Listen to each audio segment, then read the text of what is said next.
Je m'appelle Véronique Beyen, j'ai 36 ans, je suis gestionnaire de paye dans une société de nettoyage qui comprennent très bien ma pathologie vu que je suis atteinte de la drépanocytose SS, la plus sévère. Je suis suivie pour mes crises drépanocytaires à l'hôpital Tenon, où justement le suivi est parfois catastrophique, surtout au niveau de la prise en charge aux urgences, car il faut savoir que ma maladie a atteint mon cerveau, donc en fait je peux faire un AVC à tout moment. Donc toutes les 6 semaines, en fait, je fais des échanges transfusionnels en HDJ. Ça se passe bien en HDJ, j'ai pas de soucis particuliers, sauf que peut-être vu que j'ai un sang rare, j'ai pas forcément beaucoup de poches de sang. Donc en fait, je peux être sujette à faire des crises drépanocytaires malgré que je sois transfusée, et c'est tout à fait normal. Alors que quand je fais des crises et que je vais aux urgences de Thonon, les drépanologues me répondent que je ne peux pas faire de crise car je suis transfusée. Ce qui est totalement faux vu que j'ai pu me renseigner de mon côté et que, en fait, en fonction du nombre de poches qu'on peut nous attribuer, on peut diminuer les crises et on est toujours sujet à faire des crises. Mais de là à dire que je ne peux plus totalement en faire parce que je suis transfusée, ce n'est pas possible vu que j'ai toujours la maladie en moi et que c'est pas parce que j'ai du nouveau sang qui arrive toutes les 6 semaines que je suis pas sujette à faire des crises. Et ça, c'est très dur à le faire entendre par les drépanologues aux urgences de Thonon et que ça soit à Thonon. Ça joue beaucoup sur mon moral car je sais très bien que quand je suis en crise, je ne veux pas aller aux urgences de Thonon parce que je commence à stresser, à paniquer. Je me dis qu'ils vont pas m'écouter, que je ne serai pas entendue et c'est souvent le cas. J'en ai fait l'expérience plusieurs fois et du coup, ça me génère du stress, en sachant que moi, le stress crée justement mes crises drépanocytaires. Donc en fait, c'est un espèce de cercle vicieux. Je veux me soigner quelque part, mais je ne peux pas parce que je suis réticente à aller aux urgences ou des fois j'y vais trop tard et quand j'y vais trop tard, c'est vraiment très grave. Donc là, je peux faire être hospitalisée ou aller en service réanimation ou quoi que ce soit. Mais ça fait que je vais à reculons en fait aux urgences au lieu de me dire bah si ça passe pas d'ici un jour ou 2 jours, va aux urgences. Tout le monde me dit va aux urgences et moi je suis là à leur dire je ne peux pas aller aux urgences car je suis pas écoutée, je suis pas entendue, ça me génère du stress, et je ne peux pas en fait dans ces cas-là. Euh, Mon quotidien tous les jours, il est très rythmé. Je fais vraiment très attention à ce que je mange, à mon alimentation. C'est vrai que c'est une maladie qui est invisible. Donc, quand on me voit, oui, j'ai 2 jambes, 2 bras, une bouche, 2 yeux, tout ce qu'il faut, et on ne se rend pas compte forcément que j'ai un handicap. Alors que j'ai un handicap qui est vraiment très handicapant tous les jours, car les personnes de mon entourage, les personnes les plus proches, savent que euh, aujourd'hui, je fais cette interview, je peux aller très très bien, je rigole, je parle, je discute, je peux manger, etc. Et le soir, vers 1 heure, 2 heures du matin ou le lendemain, en fait, je ne vais pas pouvoir me lever ou quoi que ce soit parce que il y a peut-être une crise qui s'est déclenchée. Et du coup, c'est dur à expliquer à quelqu'un que tu as vu la veille et qui t'a dit, mais t'étais très bien, pourquoi là tu peux pas, pourquoi à chaque fois qu'on te propose quelque chose, tu peux pas venir, t'es tout le temps malade, t'es sûr que tu fais pas exprès. Et ça crée un espèce d'isolement en fait. Après, moi je sais que je m'isole et je reste dans ma coquille. Et du coup, c'est vrai que j'essaie de faire très peu de sorties où je le fais de temps en temps parce que ça me fait du bien aussi de voir du monde, etc. Mais c'est vrai que je reste souvent dans mon univers, j'ai mon petit appartement où je me sens bien, c'est mon petit cocon, où je sais que je peux rester chez moi, que je peux regarder des films, que voilà, si j'ai faim, je peux me faire à manger, que toutes ces choses-là. Au niveau du travail, ça se passe très bien. J'ai un employeur qui est très compréhensif. qui a vraiment compris ma pathologie et ma maladie et qui justement m'aide beaucoup à ce sujet-là. Là, avec en vue de tout ce qui m'est arrivé avec mon opération ratée des sinus, ma longue période d'absence, puisque j'étais en arrêt maladie, on va dire de fin mars l'année dernière à début août, justement à cause de cette infection des sinus. Donc du coup, à mon retour, ils ont essayé de mettre en place des solutions, de mettre un mi-temps thérapeutique, d'essayer de trouver des solutions justement pour m'accompagner, pour m'aider justement dans cette démarche parce qu'ils voient que j'ai plein de volonté. En fait, je suis quelqu'un qui va travailler énormément, qui compte pas ses heures, qui donne tout ce qu'elle a, etc. Et c'est vrai que quand la maladie est là, bah, c'est vrai que en fait, mon corps, à un moment donné, il dit stop. Et du coup, bah, je disparais pendant un mois ou 2 mois à l'hôpital. Et c'est problématique aussi au niveau de l'employeur. Et du coup, de ce niveau-là, ils ont été très compréhensifs en m'accompagnant. Donc là, je suis en mi-temps thérapeutique.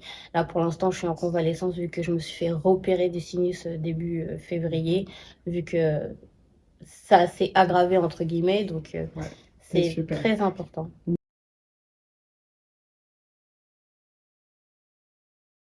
Alors, c'est vrai que je me suis lancée un challenge puisque je suis atteinte de cette maladie, la drépanocytose. Et c'est vrai qu'à l'époque, en fait, quand je rencontrais des personnes ou des gens, je n'osais pas forcément parler que j'étais atteinte de cette maladie. J'avais comme une espèce de honte, en fait, d'en parler, de dire que j'étais malade. Alors que maintenant, en fait, au fil du temps, j'ai appris à vivre avec et à ne plus avoir honte de cette maladie. C'est la première chose que je dis quand je rencontre des gens ou que voilà, ou que même que je fais des shootings photos ou du mannequinat ou des défilés, etc. Et je me suis lancée en fait dans le domaine de la mode parce que j'étais justement trop dans ma coquille, un peu renfermée, et je me suis dit, tiens, la mode, c'est ma passion, j'aime acheter des fringues comme tout le monde, m'habiller comme il faut, etc. Et je me suis dit, pourquoi pas me lancer dans tout ce qui est mannequin ou modèle photo. Et de là, en fait, ça m'a permis de sortir de ma coquille, de pouvoir m'épanouir autrement et de trouver une occupation que de faire travail, boulot, hôpitaux, euh, et, et de m'évader en fait de ce cercle vicieux qui va être la maladie, en fait, de penser au quotidiennement de la maladie. Et du coup, je trouve que c'est un milieu qui est très enrichissant, le domaine de la mode. Ce qui est dommage, c'est qu'il n'y a pas encore de personnes assez représentatives d'handicap dans le milieu de la mode, que ça soit invisible ou même en fauteuil roulant, on est des personnes lambda comme tout le monde, on achète des affaires, on peut acheter du Chanel, du Dior, euh, toutes les marques qu'on veut, etc.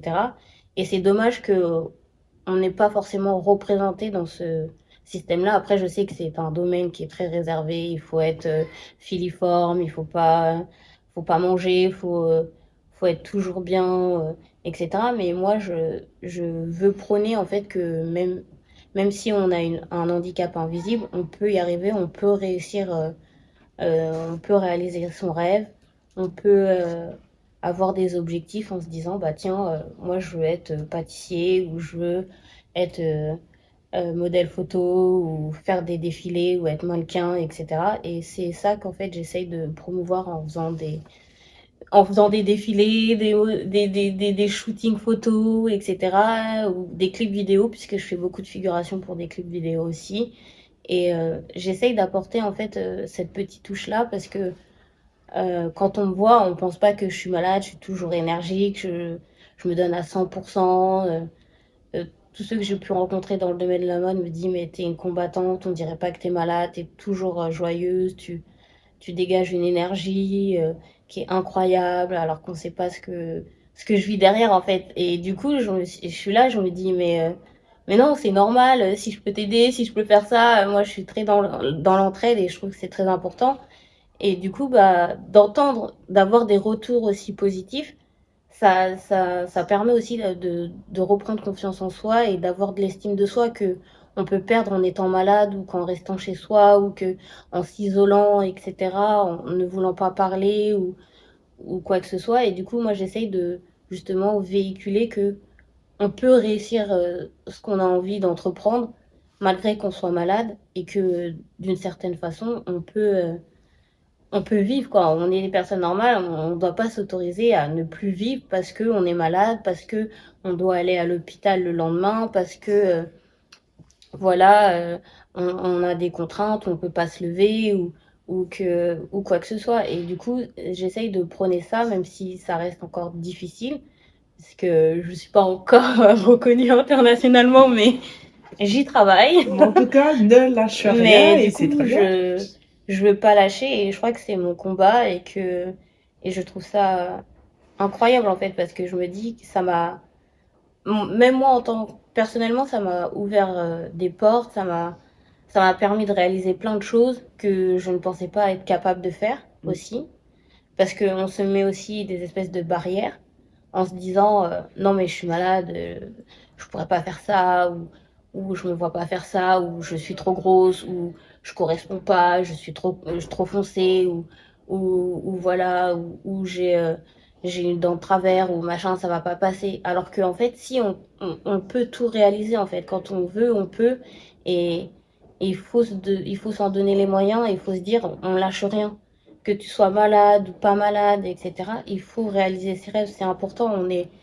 On n'est pas là pour longtemps, alors il faut en profiter. Exact, c'est clair. C'est ce que je me dis. Donc, du coup, moi, je sais que cette maladie, elle a touché mon cerveau. Donc, je sais qu'à tout moment, je pourrais faire un AVC ou quoi que ce soit.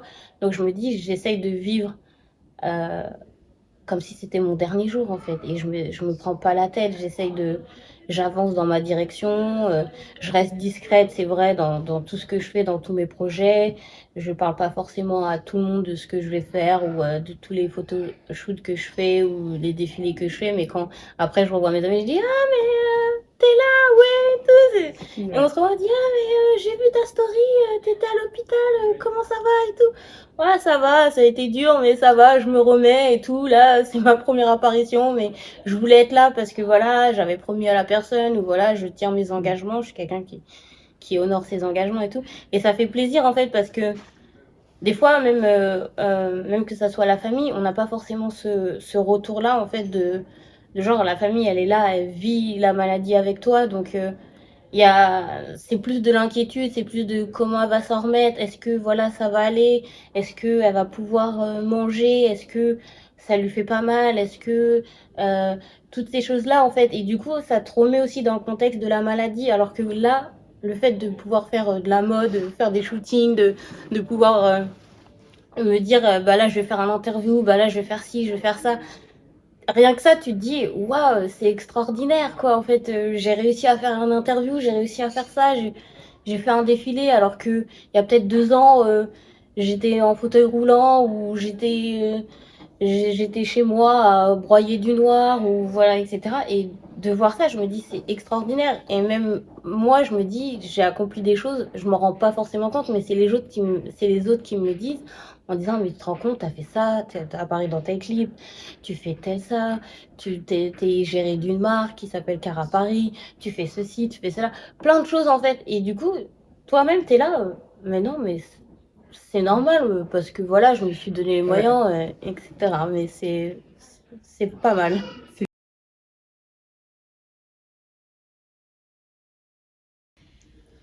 Hum, Qu'est-ce qui me motive à me lever le matin avec cette maladie? Bah, déjà, ce qui me motive, c'est je fais ça aussi pour mon frère qui est décédé quand on était adolescent. En fait, il s'est fait renverser par une voiture et j'ai vu l'accident.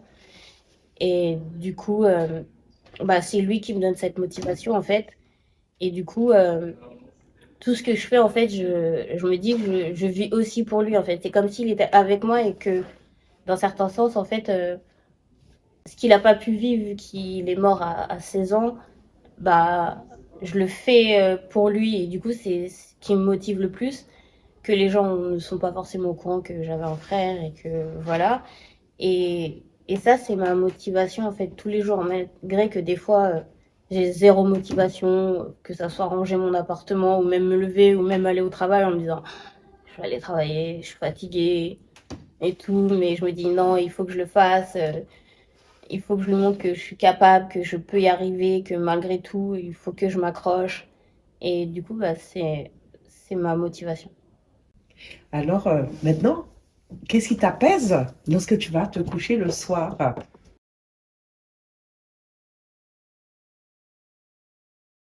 Moi, il n'y a rien qui m'apaise quand je vais dormir. Parce que je suis quelqu'un qui cogite H24. Donc, en fait, mon cerveau ne s'arrête jamais de penser. Je pense toujours à bah, demain, il faut que je fasse ça. Il faut pas que j'oublie de faire ça au travail. Il faut pas que j'oublie de mettre cette tenue. Il faut que je fasse ma vaisselle. Il faut que je fasse ci, machin. Et du coup, en fait, il n'y a rien qui m'apaise quand je vais dormir. C'est juste que je me dis, bon, Véro, force-toi à dormir. Demain, tu travailles. Tu te lèves à 7 heures. Va au lit et dors et pense à rien. Et des fois ça marche, des fois ça marche pas, ou des fois j'écoute des audios bibliques qui m'aident à m'endormir parce que je peux pas dormir sans bruit, en fait, sans fond. Ça, c'est depuis toute petite, je sais pas pourquoi, mais en tout cas, j'écoute des audios et du coup, ça m'endort et ça me permet de dormir. Surtout les audios bibliques la nuit pour le sommeil et tout, du coup, ça m'apaise et j'arrive à m'endormir. Mais sinon, je suis insomniaque, donc du coup, je peux me coucher, il va être 2-3 heures du matin et me lever à 7 heures et être là, je pète le feu. Et à midi, je vais être là. Ah ouais, j'ai quand même un petit coup de barre. Ouais, mais tu peux te coucher à 3 heures. Ouais, mais bon, allez, je me dis demain, je me couche tôt. Et c'est reparti.